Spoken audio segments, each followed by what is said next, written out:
مرحبا بكم أعزائي التلاميذ ترونكوم بيوف. Dans cette vidéo, on va essayer de voir les concentrations molaires. Mais avant de connaître la concentration molaire, on l'a vu dans le chapitre précédent, la quantité de matière c'est quoi? Qui est exprimée en mol, est égal à petit m, c'est la masse de solidité sur sa masse molaire. Est égal à n, est égal au nombre d'atomes ou de molécules ou d'ions sur la constante d'Avogadro. Est égal, lorsqu'il s'agit d'un gaz, est égal au volume de ce gaz sur le volume molaire. Donc, et on passe donc à la concentration. La concentration, c'est la quantité de matière sur le volume. Son unité, c'est le mol par litre. Donc, on a vu la constante d'Avogadro qui exprime sur le paquet, c'est 6,02 10 puissance 23 atomes, molécules ou ions. Dans une mole, il y a 6,02 10 puissance 23 atomes ou molécules ou ions. Et ce que vous voyez, c'est la formule de la molécule d'eau. C'est la molécule d'eau, H2O, qui est exprimée par deux atomes d'oxygène et un atome d'oxygène et deux atomes d'hydrogène.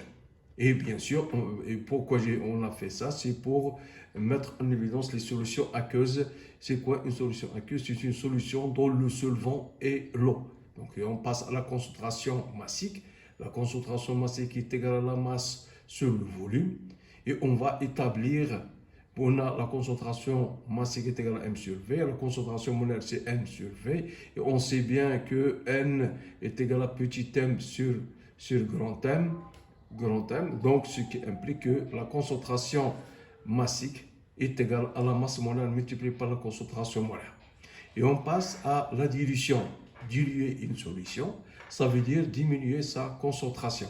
Donc c'est à partir d'une concentration mère, on peut trouver une solution, une concentration faible, ce qu'on appelle une solution phi. Et elle est donnée par la loi de dilution, c'est CIVE est égal à CF. VF, et de là on peut tirer CI, le rapport CI sur CF est égal à VF sur VI est égal à F, ce qu'on appelle le facteur de dilution.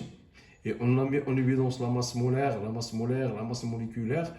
Et bien sûr, sur cette figure, on va voir les étapes pour préparer à partir d'une solution mère, une solution fer, c'est-à-dire la dilution. Donc, il se passe cette dilution, les étapes de la dilution, il se passe en trois étapes. La première, donc, on prélève un certain volume d'une solution mère à l'aide d'une pipette ou micro-pipette.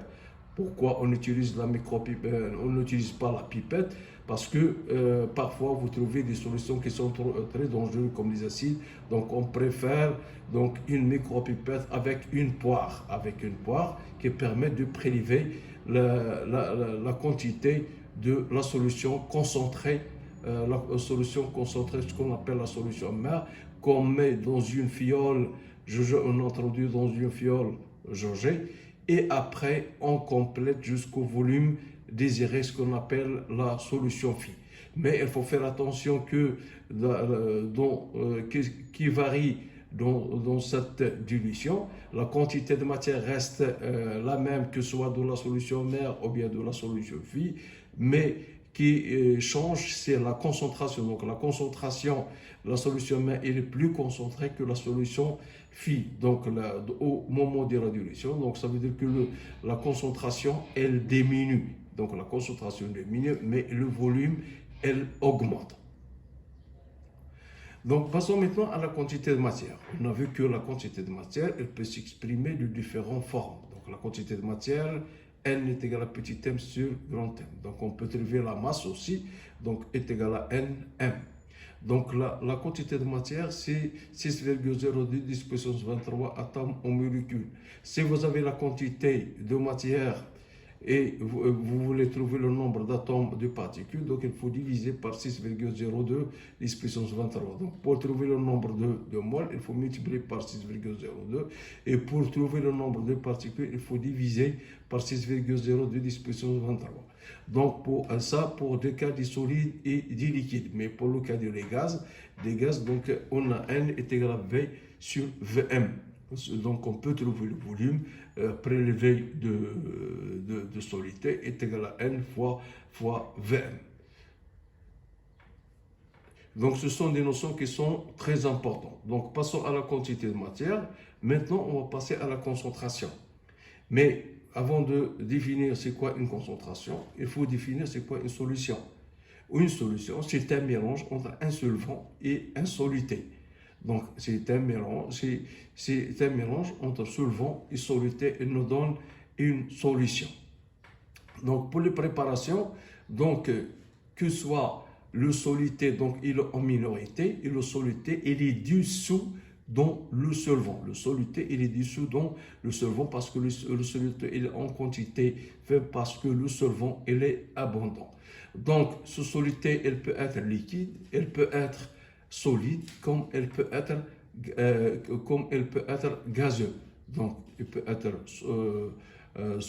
liquide, gazeux ou bien solide, comme le cas par exemple du sucre ou bien le cas de NaCl qui est solide, qu'on le dissout dans l'eau, il va donner une solution. Donc une solution, c'est un mélange d'un soluté qui est dissous dans un solvant. Et toujours le solvant, il est en quantité abondante.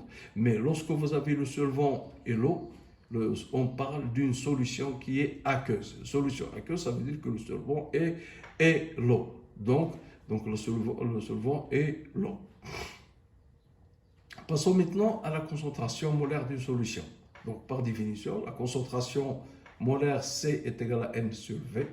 Avec cette concentration C, elle est exprimée en mol par litre, N en mol et V en litre, dans le cas général.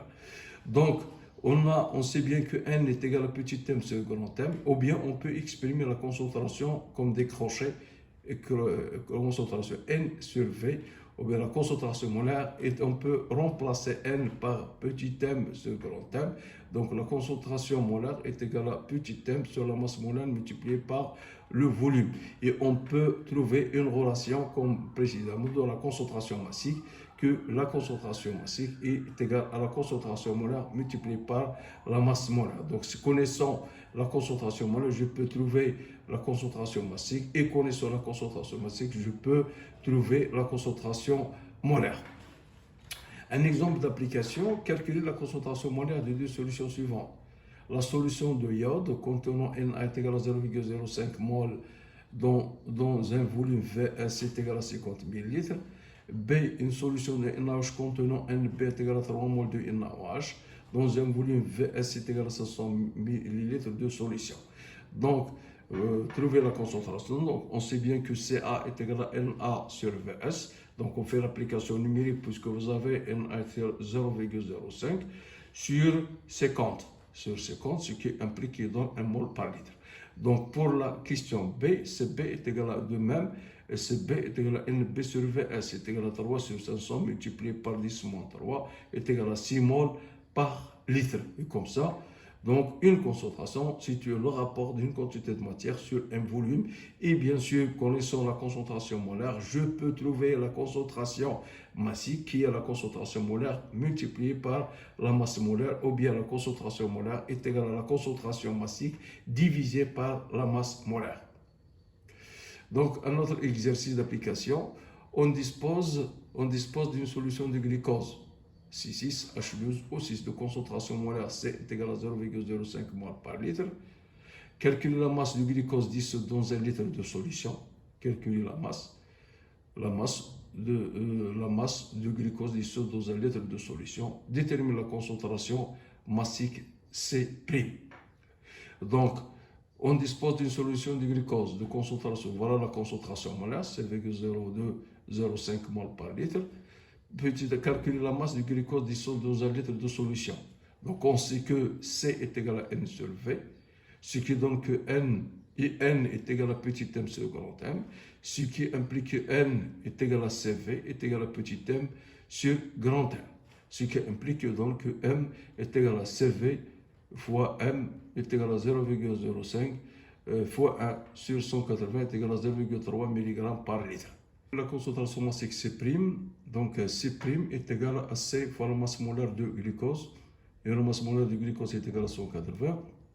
Donc, ce qui implique application numérique est égal à 0,05 multiplié par 180 est égal à 9 grammes par litre. C'est ça la concentration massive.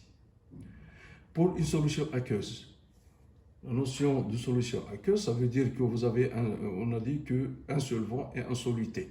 Soluté c'est NaCl, le solvant c'est l'eau, et on appelle une solution aqueuse, c'est-à-dire que le solvant est l'eau.